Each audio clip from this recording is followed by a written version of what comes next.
In this topic, we will going to describe about the significance of Bangladesh Chittagong port for India's northeastern states. We are talking about this port because recently India's External Affairs Minister S. Jaishankar paid short and significant visit to Bangladesh.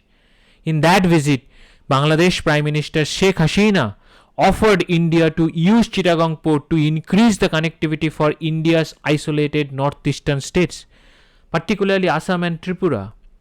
Since 1971, after Bangladesh liberated from Pakistan, India is trying to deal with Bangladesh to increase connectivity between northeastern states to mainland India.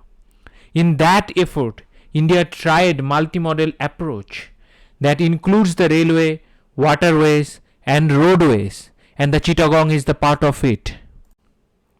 India shares longest land boundary with Bangladesh. India's fourth northeastern states, Assam, Tripura, Mizoram and Meghalaya shares 1879 km land boundary with Bangladesh. Not only land boundary, India and Bangladesh have potential to explore waterways, but economical activities had not been explored optimally. That has partly been due to the sense of mistrust, and also because of not looking at trade and commerce opportunities more closely. But with signing of the historic land boundary agreement in May 2015, much of mistrust has gone and a new sense of cooperation is being fostered between India and the Bangladesh. Chittagong is the part of it, and the many other places will come under the India-Bangladesh cooperation.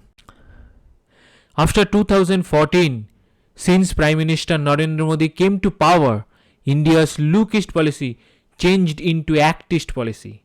Under Act East policy, India is aggressively investing in developing the northeastern states' connectivity infrastructure. Indian government heavily invested in linking northeastern states' capital with railway connectivity and road connectivity. After improving internal infrastructure and connectivity, India's aim is now improving connectivity with Bangladesh via various Bangladesh ports that includes Chittagong. Clearly, enhancing connectivity by building infrastructure to support the formal trades, commerce and increasing tourism have been key goals for both the countries. There were various trade routes in place in pre-partition days and even till a few days after independence, particularly till 1965 war. Now India is trying to revive those trade routes by concluding the deals with Bangladesh and the various other nations in that region. So in this context, the availability of Chittagong port for usage by India is very crucial. Historically, the northeastern region of India fed by various ports. In undivided India, Chittagong was one of the largest ports for trade and commerce in the region. Now, the Chittagong is the busiest port of Bangladesh and the largest port of Bangladesh. 80% of the Bangladesh export-import is being done by the Chittagong port. The colonial administrator emphasized in building the Assam-Bengal railway route, the route to the ship goods from Chittagong port to far away areas in the northeast, including the new defunct Lekhapani station in Upper Assam. So it is a very important connectivity that will going to connect the Chittagong to the Upper Assam. Even the Arunachal Pradesh will going to get benefited because of the Chittagong port, and that will going to reduce the Chinese influence in that region, that I will going to discuss in the later parts. So during this discussion, we all have understood the significance of Chittagong port. Now we will going to discuss the strategic significance of this port. As we all know, the India's northeastern states are isolated from sea. That's why the northeastern states has to use the Kolkata port, and Kolkata port is in West Bengal and too far from the northeastern states. That's why the logistic costs for export and import always stays on the higher side. So the first strategic significance is connectivity. And in March 2021, the Prime Minister of two countries inaugurated the bridge called the Maitri Setu, which is built on the river Feni, had reduced the distance between Sabrumi of South Tripura and Chittagong port to just 111 kilometers. The distance can now be covered in about 3 hours. That used to take more than 6 hours. Also, because of this bridge, the distance between Agartala and Chittagong port can now be covered in about 7 hours. Only 7 hours. That usually take the 11 to 12 hours. Besides that, the Indian government is working to set up multimodal transit hub at Sabrum in Tripura. Some of the other benefits India hopes to get out of this Chittagong deal, like easy supply chain after COVID-19 pandemic, importance bridge between Southeast Asian countries, India and Bangladesh.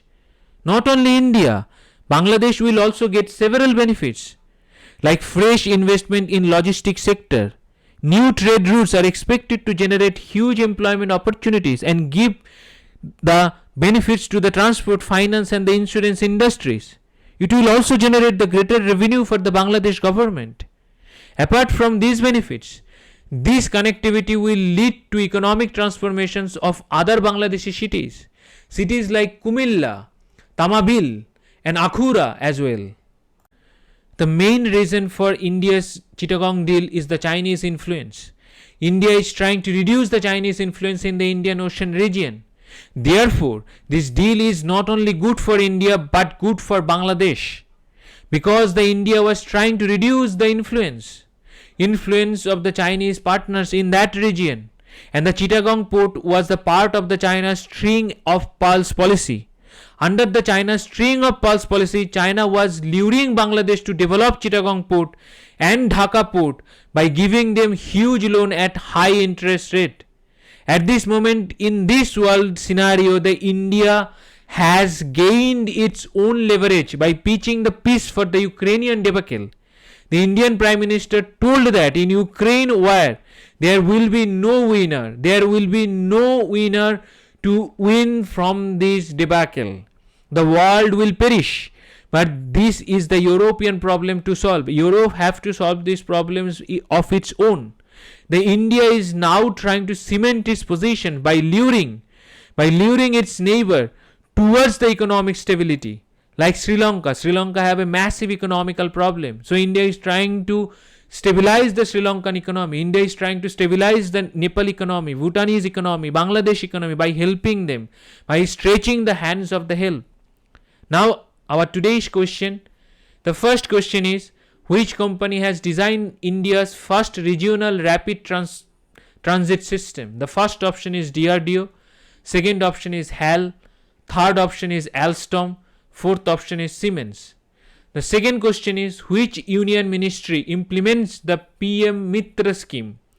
The first option is Ministry of Textile, second option is Ministry of Home Affairs, third option is Ministry of Defense, fourth option is Ministry of External Affairs. So this is the end of the topic. If any of you have any kind of questions about this topic or any other topic which I have uploaded, you can have me the questions. You can throw me the question through my email address, which is tuhin.power.academy@gmail.com. So thank you very much. Thank you for your support.